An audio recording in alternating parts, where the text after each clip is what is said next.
বাকাইলে ঘোরার অভিজ্ঞতাটা ছিল একদম অন্যরকম। শত বছরের পুরাতন বিদ্যালয়, চুনের ফ্যাক্টরি এবং নদীর অপরূপ সৌন্দর্য, কোনো সময় পাখির মধুর ডাক, আবার কোনো সময় বৃষ্টির একদম টুপটাপ শব্দ। হ্যালো এভরিওয়ান, আসসালামু আলাইকুম। কেমন আছেন সবাই? অনেকদিন ধরেই ইচ্ছা ছিল বাকাইল এলাকাটা ঘুরা দেখার। অবশেষে আজকা আলহামদুলিল্লাহ আমার এই সৌভাগ্যটা হইছে। যাওয়ার পথে প্রথমেই সহে পড়ছে চুনের ফ্যাক্টরি। চুন তৈরির প্রক্রিয়াটা বেশ ইন্টারেস্টিং। প্রথমে চুনা পাথর সংগ্রহ করা লাগে, দেখতে পাইতাছেন এখানে কতগুলা পাথর আছে। এরপরে বিভিন্ন প্রসেসিং এর মাধ্যমে এগুলারে ফুরানিও, আর ফুরানোর পরে তৈরিও কুইক লাইম, যেটা পানির সাথে মিশাইয়া স্লেক্ট লাইমে রূপান্তরিত করাও। এরপরে ভালোভাবে ফিল্টার কইরা বাজারজাত করাও। চুন বানানির এই পুরা প্রসেসটা দিকে আমার সত্যিই অনেক ভাল লাগছে। এরপরে আমরা গেলাম প্রকৃতির কুলে। মাশাআল্লাহ, চারপাশের সবুজের সমারোহ আর খোলা বাতাস,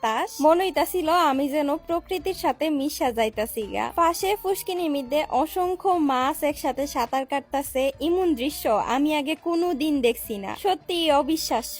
হঠাৎ সামনে চোখে পড়ছে বাইতুর রহমান জামে মসজিদ আর মিজানুর রহমান মাদ্রাসা। আমি যে জায়গাতেই ঘুরতে যাই চেষ্টা করি হে এলাকার প্রায় সবকিছুই ঘুরা দেখতে। টুকুস কইরা বৃষ্টি নেমে গেছে গা, আর বৃষ্টির মধ্যে দেখলাম কিছু বাচ্চারা মাঠের মধ্যে হেলতাছে। এই মাঠটা অনেক বড়, আর এখানে নাকি প্রায়ই বড় বড় হেলার আয়োজন করাও। আমার ভাইও একবার এখানে মধ্যে আয়া খেলছিল। বাকাইলের সবকিছুই অনেক সুন্দর, তবে আমার সব থেকে বেশি ভাল লাগছে বড় বাকাইল নোয়াপাড়া বাইতুন নূর জামে মসজিদটা। অনেক গাছের মধ্যে দাঁড়ায় আছে এই সুন্দর মসজিদ। পুরা জায়গাটা যেন শান্তি আর সৌন্দর্যের মিলনস্থল। মাশাল্লাহ মাশাল্লাহ, যার কোনো তুলনাও না। সম্ভবত এই জায়গাটা বাকাইল বাজার হইতে পারে, আমি শিওর না, এই কারণে কইতে পারতাছি না। বাকাইলের কেউ ভিডিওটা দেখলে আমারে অবশ্যই এই জায়গাটা সম্পর্কে জানাই দিউন। আমি নতুন কিছু জানতে সবসময় অনেক পছন্দ করি। এবার আয়া ফেললাম আজকার ভিডিওর সব থেকে ইন্টারেস্টিং পার্টে, যেটা হইল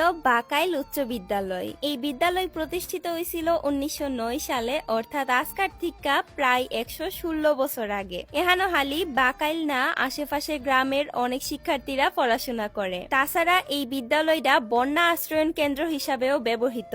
উচ্চ বিদ্যালয়ের ঠিক সাথেই আছে বাকাইল সরকারি প্রাথমিক বিদ্যালয়, যেটা একই বছরে অর্থাৎ 1909 সালেই প্রতিষ্ঠিত হয়েছিল। সবথেকে মজার একটা বিষয় হইল এই স্কুলগুলা কিন্তু নদীর একদম পাড়ে অবস্থিত, অর্থাৎ স্কুলের পাশ দিয়া বয়ে গেছে তিতাস নদী। নদীর বাতাসে মনটা একদম অন্যরকম হয়ে জায়গা। পানিতে অনেক নৌকা ভাইসা বেড়াইতাছিল, দৃশ্যটা ছিল আসলেই অসাধারণ। আমি নদী অনেক পছন্দ করি, যার কারণে এখানে আয়া আমার অনেক বেশি ভাল লাগছে। এখান থেকে গেলাম কা ফুরাডা এলাকা আর একটু ঘুরা দেখতে। এমনিই ফাইলাইছি একটা সুন্দর ব্রিজ।